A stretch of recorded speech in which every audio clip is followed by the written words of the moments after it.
So if you're a new real estate agent or an agent looking for a little bit of change, you might be wondering how to best choose your brokerage. Stay tuned to this video where I'm going to share a few tips on how to help you find a little clarity in making that important decision.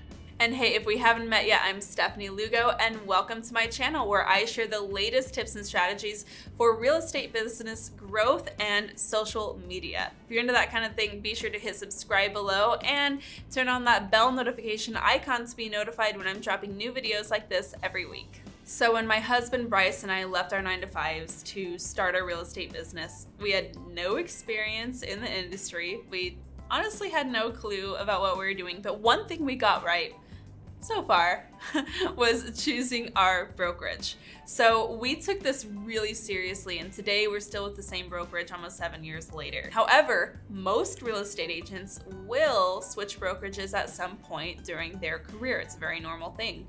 So I want to share a few details and a few things that you might want to think about when you're choosing your own brokerage. So number one, you want to consider the values that are important to your real estate business and make sure that the agent, or the brokerage rather, that you hang your license with is going to exemplify those values as well. Now remember, this is an interesting relationship between the broker and the real estate agent. The broker does not employ you. If anything, it's almost the other way around. And so you want to make sure that we're not relying on the brokerage for anything that you can't already do by yourself in your real estate business in terms of lead generation, in terms of marketing, branding, systems. You really want to make sure that you do have control over that, because if you were ever to move from that brokerage, you want to make sure that you're taking that with you. But the values are something that are always going to stay, because having consistency in your values is going to really impact your brand at the end of the day. Now for us, the values that were really important in finding a brokerage was finding a brokerage that was agent-centric, right? We wanted to make sure that we had control over our brand and our vision and our marketing and the way that we built our business. And we needed to find a brokerage that was down with that. And so luckily our brokerage was very agent-centric, and they're very much in support of helping agents build their own businesses. Another value that was important to us was locally owned businesses. So I know that there are international brokerages who are just wildly successful and do a lot for their agents. But for us, we really value being a local business, and we wanted to support a brokerage that was local as well. And finally, it was really important for us to be with a brokerage who felt the way we do about being innovative and modern and tech savvy. That's one of the ways that we've built our business from the start, relying on technology, not necessarily to replace that human touch, but to scale it. Relying on social media to help build our business, and just being innovative and edgy in our ideas and our marketing. Our brokerage had that down pat, and that was one thing that made us feel really excited about joining them. Now, the second thing you want to think about is what resources do they offer you. This often is going to come at a price. Not always, but often it will. So most brokerages are able to offer some combination of mentorship, free education, connections in terms of networking.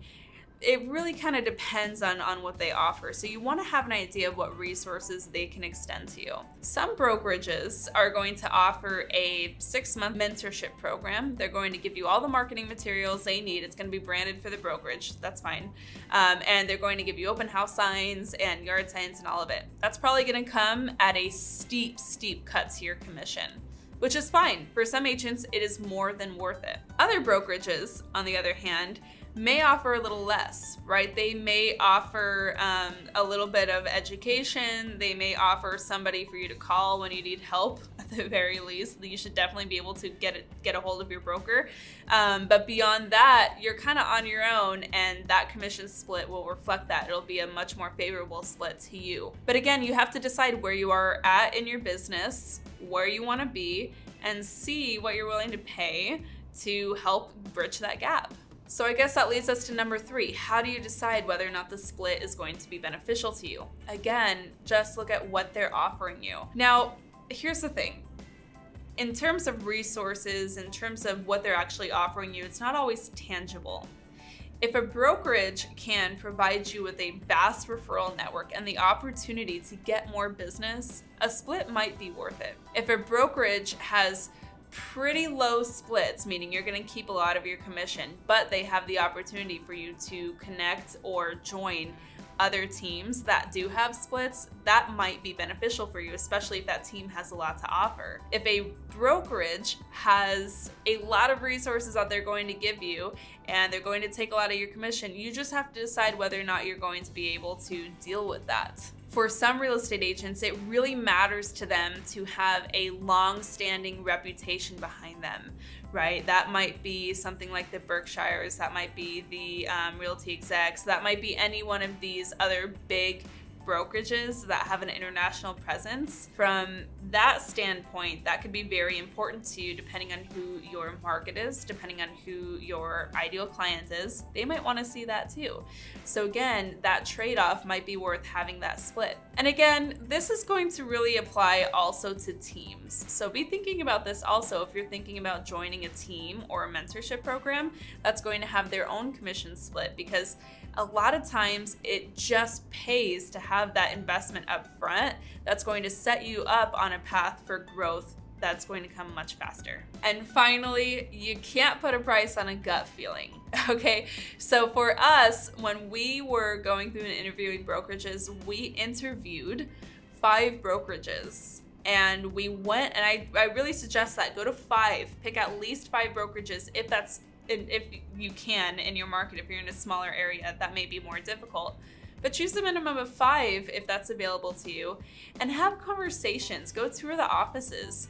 Ask other agents at the brokerages what they like about it, and really get a feel, because your intuition is going to know if something feels right or if something feels off. For us, we went through and we interviewed 5 different brokerages.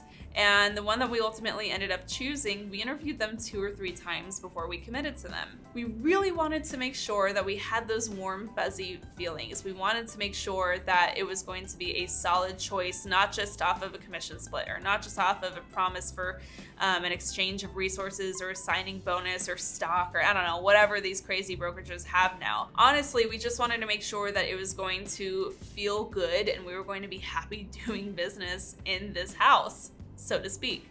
And so that's something that I really encourage you to do, and just get there, have these conversations, feel it out, listen to your gut. One extra bonus tip I want to add: if you are a new agent, you want to make sure that your broker is going to be there to support you through your first couple of deals. If it's not your broker, then maybe it's a designated mentor, somebody who can help you navigate the complex waters of a real estate transaction. Every real estate transaction is going to be so different, and you won't really feel like you have a hang of it until you're probably a dozen transactions in. I'm sorry, that's just the truth.